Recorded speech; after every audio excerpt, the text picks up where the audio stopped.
Iginiit ng aktres na si Maricel Soriano na wala siyang alam tungkol sa pagkakadawit ng kanyang pangalan sa umano'y confidential reports ng Philippine Drug Enforcement Agency. Ma'am, sa mga nag-viral na dokumento na nagdadamay sa pangalan mo, sa tingin mo ba may katotohanan ang mga nasabing dokumento? Unang-una po, hindi ko alam yung tungkol sa mga dokumento. Nalaman ko na lang yan nung pinakita sa akin.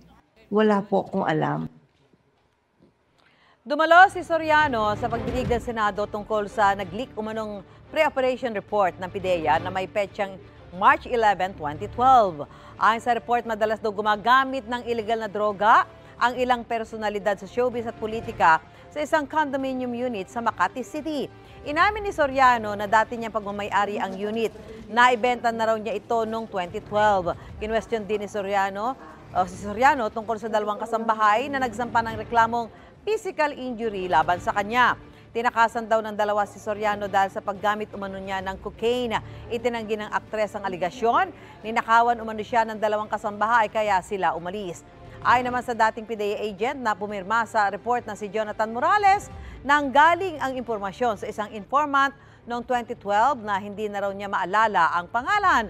Bukod kay Maricel Soriano, nadawit din ang pangalan ni Pangulong Bongbong Marcos sa report. Una na itinanggi ng PIDEA na may ganyang dokumento. Tinawanan lang ng Pangulo ang umano'y leaked report.